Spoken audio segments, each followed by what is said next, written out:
ये लड़का तो रोज साइकिल पर ही आता है, किसी ने हंसते हुए कहा। अरे, इसे कार का सपना भी देखना चाहिए या नहीं? राहुल ने उन बातों को सुना, लेकिन हमेशा की तरह अनसुना कर दिया। शायद आदत हो गई थी, या शायद उसे फर्क ही नहीं पड़ता था। वह एक शांत और पढ़ाई में ध्यान देने वाला लड़का था, जो अपनी ही दुनिया में रहता था। और अनन्या, कॉलेज की सबसे अमीर और खूबसूरत लड़की। उसके चारों तरफ लोगों की भीड़ लगी रहती थी, लेकिन राहुल उसके लिए बस एक अनजान चेहरा था। कभी कभी अनन्या की नजर राहुल पर पड़ती, लेकिन वो कुछ कहती नहीं। राहुल जानता था कि उनकी दुनिया अलग थी। अनन्या ने कई बार उसके साधारणपन का मजाक उड़ाया, लेकिन राहुल कभी गुस्सा नहीं हुआ, बस मुस्कुराकर चुप रह जाता। एक दिन राहुल लाइब्रेरी में किताबों में डूबा हुआ था, शब्दों की दुनिया में खोया हुआ, जहां किसी की बातें, किसी की हंसी उसका ध्यान नहीं भटका सकती थी। तभी अनन्या भी वहां आई। उसकी नजर राहुल पर पड़ी। वो चुपचाप आई और धीरे से उसके पास बैठ गई। थोड़ी देर चुप रहने के बाद उसने पूछा, तुम हमेशा अकेले रहते हो? राहुल ने सिर उठाया।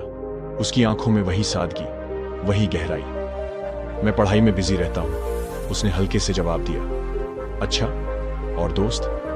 अनन्या ने मुस्कुराते हुए पूछा। राहुल हल्की मुस्कान के साथ बोला, मुझे दोस्त बनाने नहीं आते।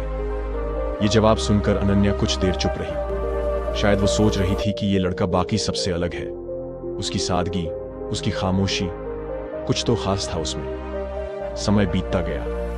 धीरे धीरे उनकी बातचीत बढ़ने लगी। अब राहुल लाइब्रेरी में अकेला नहीं होता था। उनकी दोस्ती गहराने लगी थी। लेकिन क्या ये दोस्ती ही थी, या फिर कुछ और? एक दिन कॉलेज में बारिश हो रही थी। राहुल अपनी साइकिल लेकर क्लास की तरफ बढ़ रहा था। वो भीगता जा रहा था, लेकिन ध्यान नहीं दिया। तभी अचानक उसके सिर पर एक छतरी आ गई। पीछे से एक आवाज आई, तुम्हें भीगने का बहुत शौक है? राहुल ने पलट कर देखा। अनन्या मुस्कुरा रही थी। राहुल थोड़ा चौंका। नहीं, बस ध्यान नहीं दिया। अनन्या ने हंसते हुए कहा, तुम बहुत अजीब हो राहुल। राहुल को पहली बार कुछ महसूस हुआ, शायद ये दोस्ती से ज्यादा था। तभी अनन्या ने हंसते हुए उसका हाथ पकड़ लिया और पास खींच लिया। इतने भोले क्यों हो? उसने हल्की मुस्कान के साथ पूछा। राहुल उसकी आंखों में देखता रह गया। शायद क्योंकि मैं तुम्हारे सामने होता हूं, राहुल ने धीरे से कहा। अनन्या चुप रही। उसकी नजरें कुछ कह रही थी। फिर उसने धीरे से कहा, मुझे तुम्हारे साथ रहना अच्छा लगता है राहुल। सब कुछ सही चल रहा था, लेकिन कहते हैं ना, खुशियों को नजर भी लगती है। और वो दिन भी जल्दी आने वाला था। कॉलेज में धीरे धीरे सब कुछ बदल रहा था। कुछ दोस्तों ने अनन्या का मजाक उड़ाना शुरू कर दिया। तू सच में राहुल से प्यार करने लगी है? क्या तेरे पापा इसे अपनाएंगे? अनन्या चुप रही। उसके पास कोई जवाब नहीं था। वो जानती थी, दुनिया के सवालों से ज्यादा मुश्किल वो जवाब होते हैं जो दिल में उठते हैं। धीरे धीरे ये बातें उसके घर तक पहुंच गईं, और फिर एक दिन उसकी मां ने उसे कमरे में बुलाया। मां का चेहरा गंभीर था, आंखों में एक सख्त फैसला झलक रहा था। तू राहुल से मिलना बंद करेगी? अनन्या चौंक गई। उसकी सांसें जैसे थम गई। मां, पर क्यों? मां ने गहरी सांस ली और ठंडी आवाज में कहा, क्योंकि हमने तेरी शादी तय कर दी है। ये सुनते ही अनन्या के पैरों तले जमीन खिसक गई। शादी? उसकी आवाज कांपने लगी। हां, मां ने ठंडे स्वर में कहा, एक बड़े बिजनेस फैमिली से रिश्ता आया है, और ये बात तेरे पापा ने तय कर दी है। अनन्या की आंखों में आंसू भर आए। पर मां, मैं राहुल से प्यार करती हूं। मां की आंखों में गुस्सा था।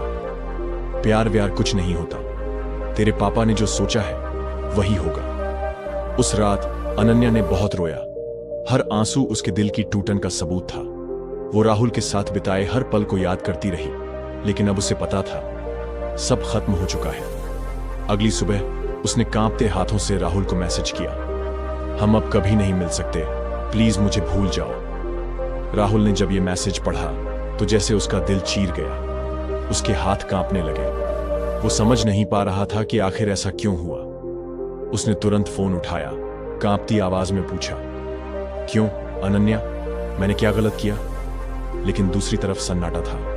कोई जवाब नहीं आया। राहुल बार बार उसे कॉल करता रहा, मैसेज करता रहा, पर हर बार सन्नाटा ही उसका जवाब बनकर लौट आता। उसके हाथों से उसकी दुनिया फिसल रही थी और वो कुछ कर नहीं पा रहा था। आखिरकार राहुल ने समझ लिया, सब खत्म हो चुका है। उसके चेहरे पर गहरी उदासी थी। उसकी आंखों में वो सवाल था जिसका जवाब अब शायद कभी नहीं मिलेगा। उधर अनन्या के घर में उसकी सगाई की तैयारियां जोरों पर थीं। सगाई के दिन अनन्या खूबसूरत लहंगे में सजी हुई थी, लेकिन उसकी आंखों में कोई चमक नहीं थी। उसके सामने उसका मंगेतर खड़ा था, एक अमीर बिजनेसमैन का बेटा, पर उसका दिल किसी और के लिए धड़क रहा था। वो जानती थी कि राहुल अब उसका नहीं हो सकता, लेकिन किस्मत को कुछ और ही मंजूर था। सगाई के बाद कुछ हफ्तों तक सब कुछ ठीक लग रहा था, लेकिन फिर एक हादसा हो गया। रिंग सेरेमनी के कुछ दिनों बाद ही अनन्या का मंगेतर एक एक्सीडेंट में मर गया। यह खबर सुनकर अनन्या अंदर से टूट गई। वो उसे प्यार नहीं करती थी, लेकिन फिर भी किसी की मौत का दर्द समझ सकती थी। पर इस सब में एक और बात हुई। अब उसकी सगाई टूट चुकी थी। वो फिर से आजाद थी, लेकिन राहुल से अलग होने का दर्द अब भी उसके साथ था। दूसरी तरफ अनन्या की सगाई की खबर सुनकर राहुल पूरी तरह टूट चुका था। उसे एहसास हो गया था कि अब ये प्यार सिर्फ दर्द देगा। उसने अनन्या से कांटेक्ट करना बंद कर दिया, उसका नंबर डिलीट कर दिया, सोशल मीडिया से गायब हो गया और बस अपने करियर पर फोकस करने लगा। धीरे धीरे वो शहर छोड़कर बाहर चला गया और अपनी नई जिंदगी शुरू की। लेकिन दिल का दर्द, यादें और अधूरी मोहब्बत उससे कभी पीछा नहीं छोड़ी। दूसरी तरफ अनन्या, जब उसकी सगाई टूटी तो उसने सबसे पहले राहुल को ढूंढने की कोशिश की, लेकिन राहुल अब वहां था ही नहीं। उसने कॉलेज में पूछा, उसके दोस्तों से पता किया, लेकिन किसी को कुछ नहीं पता था। 2 साल बीत चुके थे। राहुल अब पहले वाला साधारण लड़का नहीं था।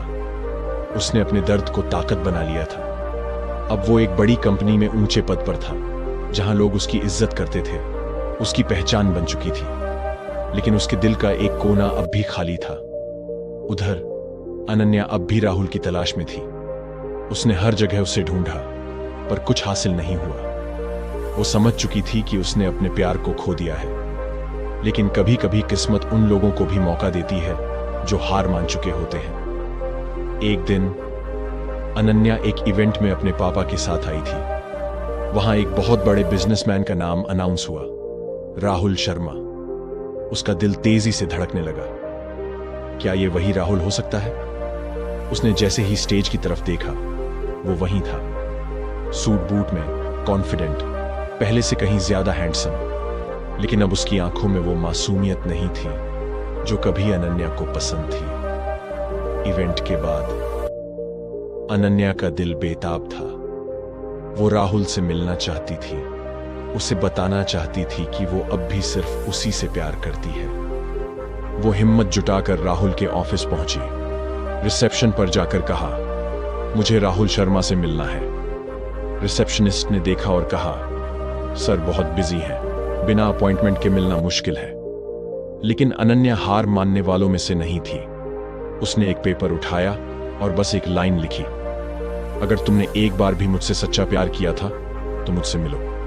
अनन्या।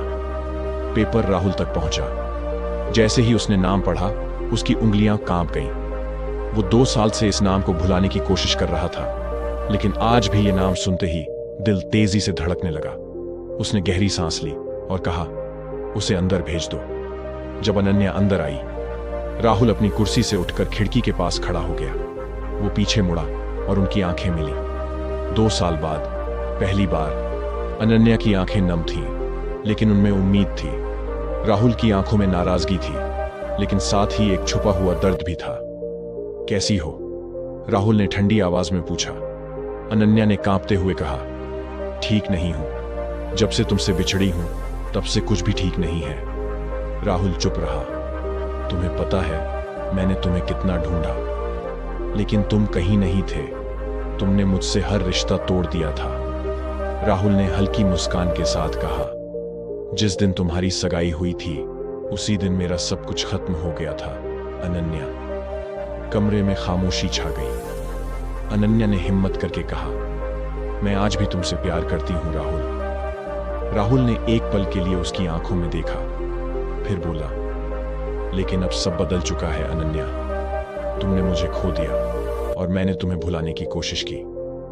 अनन्या की आंखों से आंसू गिर पड़े।